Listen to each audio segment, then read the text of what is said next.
Hello guys. हम लोग connective tissue discuss कर रहे थे और पिछले टर्न पर हमने लूज एरियोलर कनेक्टिव टिश्यू को डिस्क्राइब कर लिया था। अब हम उसके सेकेंड टाइप कनेक्टिव टिश्यू का जो सेकेंड टाइप है डेंस रेगुलर कनेक्टिव टिश्यू और जो इसका थर्ड टाइप है एडिपोज टिश्यू, इसको हम आज डिस्कस करेंगे। बाकी इसके दो पोर्शन जो बचते हैं स्केलेटल टिश्यू और फ्लूइड कनेक्टिव टिश्यू, ये नेक्स्ट टर्न पर डिस्कस करेंगे। तो today we will start dense regular connective tissue. Dense regular connective tissue ये फाइबरस कनेक्टिव टिश्यू होता है, मतलब इसमें फाइबर्स का अमाउंट बहुत ज़्यादा होता है। जो हमने नॉर्मल कनेक्टिव टिश्यू में देखा था कि सेल्स, फाइबर्स, मैट्रिक्स ये सब कुछ प्रेजेंट होता था, तो अलग अलग टाइप की टिश्यू में जो हम इनके टाइप पढ़ते हैं तो अलग अलग चीज़ों का प्रोपोर्शन कम या ज़्यादा होता है। तो यहाँ पर जो डेंस रेगुलर कनेक्टिव टिश्यू है इसमें फाइबर्स का नंबर ज़्यादा है, और फाइबर्स का नंबर ज़्यादा है तो फाइबर्स फॉर्मेशन वाली सेल्स, फाइबर्स का फॉर्मेशन होता था फाइब्रोब्लास्ट से, तो फाइब्रोब्लास्ट का नंबर भी यहाँ पर ज़्यादा होगा। तो फाइब्रोब्लास्ट और फाइबर्स मेनली इस टिश्यू में दिखाई देंगे। बाकी मैट्रिक्स और अदर सेल्स इसमें बहुत कम होती हैं, ना के बराबर। तो मैट्रिक्स बहुत कम होगा, फाइबर्स ज़्यादा होगा। ये फिगर जो बना हुआ है इसमें आप देख रहे हैं ये कोलेजन फाइबर्स बने हुए हैं ढेर सारे, और इनके बीच में ये फाइब्रोब्लास्ट सेल्स हैं जो फाइबर्स का फॉर्मेशन करती हैं, फाइब्रोब्लास्ट सेल्स। तो these are fibrous connective tissue. इसके एग्जाम्पल होते हैं टेंडन, लिगामेंट्स और aponeurosis. Tendons, ligaments and aponeurosis, इन तीनों को हम एक एक करके डिस्क्राइब करते हैं। अगर टेंडन्स हैं तो tendons generally cord like structure होते हैं जिनमें स्ट्रेंथ बहुत ज़्यादा होती है, मतलब ये स्ट्रांग होते हैं और ये इन इलास्टिक होते हैं। आपको बताए थे 3 तरह के फाइबर्स होते हैं, collagen fibres, elastin fibres, reticulin fibres. Collagen fibres tough होते थे, तो ये कैसे हैं? टफ और इनइलास्टिक होते थे कोलेजन फाइबर्स, तो ये भी स्ट्रांग है और इनइलास्टिक है, मतलब इनमें कोलेजन फाइबर्स का नंबर ज़्यादा होगा। तो ये जो स्ट्रक्चर बना है बेसिकली ये टेंडेंस का ही है। ये कॉर्ड लाइक होते हैं। कॉर्ड लाइक होने का मतलब है कि ये कोई बोन है, एक बोन, और बोन से जुड़ी हुई ये एक मसल है जो बोन से जुड़ रही है। तो मसल जब बोन से जुड़ती है तो ये एक कॉर्ड लाइक स्ट्रक्चर से जुड़ती है। ये कॉर्ड लाइक जो स्ट्रक्चर होता है ये कॉर्ड लाइक स्ट्रक्चर कहलाता है टेंडन। तो ये टेंडन कॉर्ड लाइक स्ट्रक्चर होता है, काफी स्ट्रांग होता है और इन इलास्टिक होता है। इन इलास्टिक मतलब इसमें फ्लेक्सिबिलिटी बहुत कम होती है। ज्वाइन करता है skeletal muscle to the bones. Skeletal muscles को बोन से जोड़ने का ये काम करता है। बोन और स्केलेटल मसल को ये जोड़ता है, और इसमें parallel bundles of collagen fibres present होते हैं। बहुत ज़्यादा अमाउंट में पैरेलल बंडल्स कोलेजन फाइबर के प्रेजेंट होंगे। Parallel bundle of collagen fibres इनमें प्रेजेंट होते हैं, और बिटवीन फाइबर्स के बीच बीच में क्या होती है? रोज ऑफ फाइब्रोब्लास्ट प्रेजेंट होती हैं। ये फाइब्रोब्लास्ट की सेल्स हैं, फाइबर फॉर्मिंग सेल्स जो होती हैं उनको हम फाइब्रोब्लास्ट बोलते हैं। तो ये फाइब्रोब्लास्ट की सेल्स रोज में प्रेजेंट, एक पंक्तियों में प्रेजेंट होती हैं, और इन फाइब्रोब्लास्ट सेल्स को हम टेंडिनोसाइट्स भी बोलते हैं। टेंडन का फॉर्मेशन कर रही हैं तो टेंडिनोसाइट्स भी बोलेंगे इनको, टेंडिनोसाइट्स। तो ये स्ट्रक्चर होता है टेंडन्स का। सेकेंड एग्जाम्पल होता है इसका लिगामेंट्स, और लिगामेंट्स कंपैरेटिवली इलास्टिक होता है। टेंडन में आपने देखा था ये इनइलास्टिक था, क्यों? केवल कोलेजन फाइबर्स थे, इलास्टिन फाइबर्स इसमें थे ही नहीं। लेकिन लिगामेंट्स की बात करें तो ये कंपैरेटिवली इलास्टिक होता है, टफ ये भी होता है लेकिन स्ट्रॉन्ग ये भी होता है, लेकिन इलास्टिसिटी भी इसमें प्रेजेंट होती है। तो ये इलास्टिक स्ट्रक्चर होते हैं लिगामेंट, और ये बोन टू बोन को कनेक्ट करते हैं। इसके पास में जो दूसरी बोन होगी, इन दोनों बोन्स को जोड़ने का काम जो करेगा ये करेगा लिगामेंट। लिगामेंट तो बोन से बोन को जोड़ने का काम करता है ligament. It connects bone to bone. It has great strength. Strength इसमें भी ज़्यादा होती है, और स्ट्रेंथ किसकी वजह से आती है? कोलेजन फाइबर्स की वजह से। तो इलास्टिसिटी इसमें इलास्टिन फाइबर्स की वजह से आएगी, जबकि स्ट्रेंथ इसको जो मिलती है ये कोलेजन फाइबर्स की वजह से आएगी। तो इसमें दोनों तरह के फाइबर्स, कोलेजन फाइबर्स भी प्रेजेंट होंगे और इलास्टिन फाइबर्स भी इनमें प्रेजेंट होते हैं। Both types of fibres are present in ligaments while only collagen fibers are present in tendons, contain very little matrix। तो मैट्रिक्स इसमें तो कम होता ही था, लेकिन अगर लिगामेंट की बात करें तो लिगामेंट्स में और कम मैट्रिक्स होता है। मैट्रिक्स का अमाउंट बिल्कुल थोड़ा सा होता है, तो वेरी लिटिल मैट्रिक्स प्रेजेंट होता है इन लिगामेंट।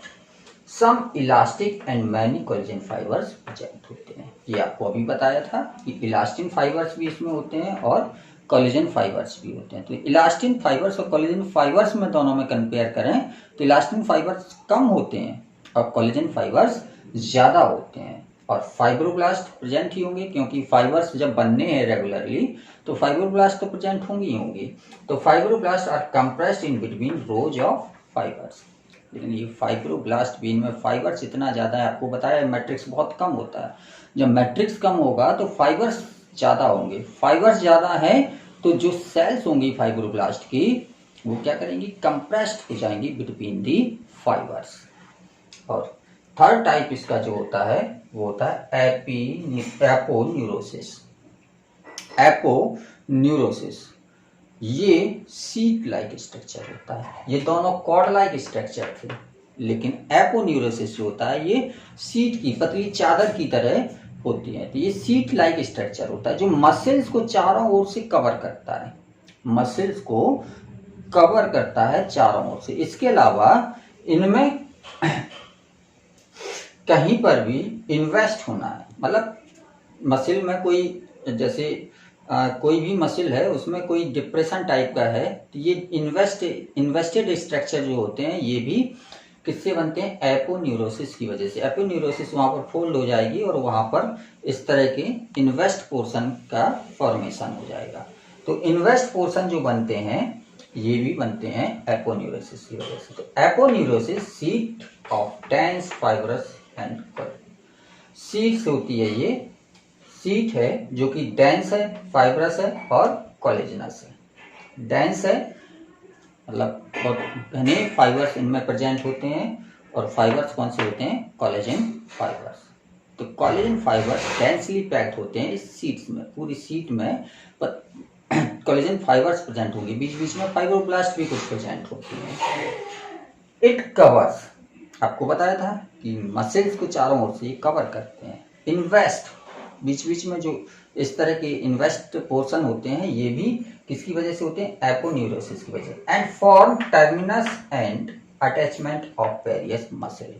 एक मसल दूसरी मसल से जहां पर जुड़नी होती है वहां पर एपोन्यूरोसिस से जुड़ती हैं, या फिर कोई मसल फ्री है कहीं पर जुड़ नहीं रही है तो वो भी उनके जो एंड होते हैं वो भी एपोन्यूरोसिस से ही फॉर्म होते हैं। तो this is all about dense regular connective tissue. Simple सी बात याद रखनी है कि इनमें फाइबर्स का नंबर ज़्यादा होगा, लिगामेंट्स टेंडन कॉर्ड लाइक होंगे, और जो एपोन्यूरोसिस है ये सीट लाइक स्ट्रक्चर होता है। लिगामेंट्स जो होते हैं ये बोन टू बोन को कनेक्ट करते हैं, जबकि टेंडन्स जो होते हैं ये बोन को स्केलेटल मसल से जोड़ते हैं। और टेंडन्स में केवल कोलेजन फाइबर्स प्रेजेंट होते हैं, जबकि लिगामेंट्स में इलास्टिन फाइबर्स और कोलेजन फाइबर्स दोनों होते हैं। यहाँ पर एक टर्म आता है स्प्रिंग। स्प्रेन।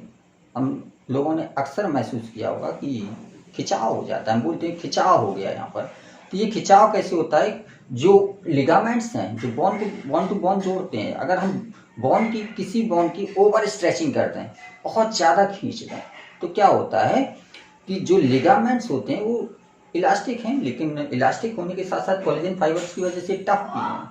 तो इनकी वजह से क्या होगा कि कोलेजन फाइबर्स कम खींचने देंगे। तो थोड़ी सी जो इलास्टिसिटी है उसके बियॉन्ड अगर हम खींच रहे हैं तो कुछ समय के लिए वहां पर पेन जनरेट हो जाता है, उसको हम बोलते हैं स्प्रेन या खिंचाव।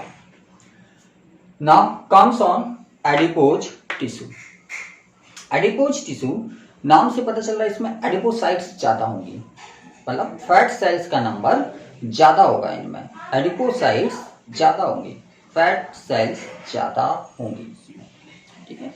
तो it is aggregation of fat cells या एडिपोसाइट्स। तो फैट सेल्स का एग्रीगेशन होता है यहाँ पर, फैट सेल्स इसमें बहुत ज्यादा बन जाती हैं। Fat cells is rounded oval and contains a large droplet of fat that almost fill it.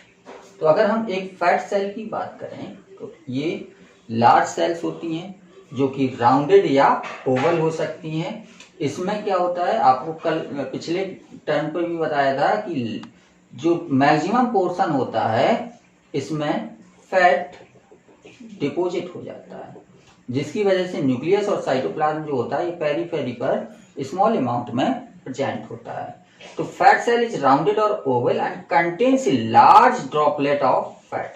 Fat की एक बड़ी बूंद इसके अंदर प्रेजेंट होती है, दैट ऑलमोस्ट फिल इट, जो कि फैट सेल को ऑलमोस्ट भर लेती है। ये फैट की ड्रॉपलेट जो है इसके अंदर ये फैट सेल को लगभग कवर कर लेती है, फैट सेल को लगभग कवर कर लेती है। Fat cells are arranged into lobules. इस तरह की फैट सेल्स कई होंगी जो लोब्यूल्स में, मतलब 3-4 फैट सेल्स जो हैं ये एक इस तरह से लोब्यूल्स के अंदर स्टोर हो जाएंगी, इकट्ठी हो जाएंगी। तो fat cells are arranged into lobules separated by partitions of the collagen fibres. और ये लोब्यूल्स जो होते हैं ये कोलेजन फाइबर्स के पार्टीशन से सेपरेट हो जाते हैं, और इन कोलेजन फाइबर्स के बीच में ब्लड वेसल्स भी प्रेजेंट होती हैं। तो separated by the partitions of collagen fibres and elastin fibres and these portion carries blood vessels of lobules. तो इस तरह से ये फैट के लोब्यूल्स होते हैं ढेर सारे, इनके बीच में फाइबर्स प्रेजेंट होते हैं, कोलेजन फाइबर्स और इलास्टिन फाइबर्स, और इन्हीं कोलेजन फाइबर्स और इलास्टिन फाइबर्स में ब्लड वेसल्स प्रेजेंट होते हैं। और ये जो स्ट्रक्चर बन गया, ये स्ट्रक्चर बन गया एडिपोज टिश्यू का। अकरेंस की बात करें तो ये स्किन के नीचे प्रेजेंट होती है। मैक्सिमम अमाउंट जो होता है एडिपोज टिश्यू का ये स्किन के नीचे प्रेजेंट होता है। तो स्किन के नीचे, स्किन के जस्ट नीचे जो होती है फैट की लेयर होती है, और किसी में ये ज़्यादा डिपॉजिट होती है, किसी में कम डिपॉजिट होती है। जिनमें ज़्यादा डिपॉजिट हो जाती है वो मोटे हो जाते हैं, जिनमें कम होती है वो पतले हो जाते हैं। तो ये बिलो स्किन मैक्सिमम जो अक्रेंस है एडिपोज टिश्यू का ये स्किन के नीचे होता है। इसके अलावा ये इंटरनल ऑर्गन्स के बीच में भी प्रेजेंट होता है, जैसे किडनी के चारों ओर ये प्रेजेंट होता है। तो कई ऑर्गन्स के चारों ओर या कई ऑर्गन्स के बीच में ये प्रेजेंट होता है, और ये येलो बोन मैरो में भी प्रेजेंट होता है। बोन मैरो आप पढ़ेंगे, अभी स्केलेटल टिश्यू आपको पढ़ना है। तो बोन के अंदर, जैसे ये बोन है तो बोन के अंदर इस तरह से मैरो कैविटी होती है, जिनमें रेड बोन मैरो और येलो बोन मैरो, दो तरह का बोन मैरो प्रेजेंट होता है। रेड बोन मैरो आरबीसी वगैरह का फॉर्मेशन करती हैं, और जबकि येलो बोन मैरो जो होता है डब्ल्यूबीसी का फॉर्मेशन करती हैं। तो दो तरह की बोन मैरो होती हैं, रेड बोन मैरो और येलो बोन मैरो। और जो फैट है एडिपोज टिश्यू है ये येलो बोन मैरो में प्रेजेंट होता है। Now comes on functions of the adipose tissue. Adipose tissue के फंक्शन की अगर हम बात करें तो it acts as a fat reservoir. जो हम लोग खाना खाते हैं, खाना खाने के बाद फूड एब्जॉर्ब हुआ, एब्जॉर्ब होने के बाद उसका यूज होता है एनर्जी प्रोडक्शन में, मतलब रेस्पिरेशन में या फिर ग्रोथ में या रिपेयर में। इसके बाद जो फूड बच जाता है वो फूड स्टोर होता है। मान लीजिए ग्लूकोज है तो वो ग्लाइकोजन के फॉर्म में स्टोर होगा। अब ग्लाइकोजन लीवर में और मसल में स्टोर होता है। लीवर में पूरा ग्लाइकोजन भर गया है, मसल में पूरा ग्लाइकोजन हो गया। अब एक्स्ट्रा जो है वो क्या होगा, तो वो फैट में कन्वर्ट होगा, फैट में कन्वर्ट होगा और वो फैट स्किन के नीचे डिपॉजिट होता जाता है। तो फैट रिजर्वायर की तरह एडिपोज टिश्यू वर्क करता है। Provide shape to limbs and body. Limbs और बॉडी का जो शेप होता है वो भी फैट के लेयर की वजह से होता है, फैट के लेयर की वजह से होता है। की विसरल ऑर्गन्स इन पोजीशन, आपने देखा था कि ये इंटरनल ऑर्गन्स के चारों ओर या इंटरनल ऑर्गन्स के बीच में प्रेजेंट होता है। तो ये क्या करेगा, विसरल ऑर्गन्स को पोजीशन में रखेगा, विसरल ऑर्गन्स को पोजीशन में रखेगा। इसके अलावा it form shock absorbing cushion around the kidney and eye wall. ये क्या करते हैं, किडनी के चारों ओर या आई वॉल, जो सफेद पोर्शन दिख रहा है ये पूरा बॉल लाइक स्ट्रक्चर होता है जिसको हम आई बॉल बोलते हैं। अंदर से अगर सेक्शन देखें तो ये पूरा बॉल लाइक होगा और इस बॉल लाइक स्ट्रक्चर के नीचे फैट की लेयर तो जिससे क्या होगा, आंख में अगर कोई चोट वोट लगती है तो ये थोड़ा सा आई बॉल अंदर की ओर धंस जाएगी और शॉक एब्जॉर्बर की तरह काम कर लेगी। वैसे ही होता है जैसे नीचे नेट बिछा हुआ, अगर हम ऊपर से कूद रहे हैं तो अगर जमीन पे गिरेंगे तो चोट लगेगी, लेकिन अगर नेट पे कूदे तो क्या होता है, जो भी पूरा शॉक होता है वो रेडिएट होता है, एब्जॉर्ब हो जाता है। तो इसी तरह से आँख की चोट है तो पीछे फैट की लेयर है तो फैट क्या करेगी, शॉक को एब्जॉर्ब कर लेगी जिसकी वजह से चोट नहीं लगेगी।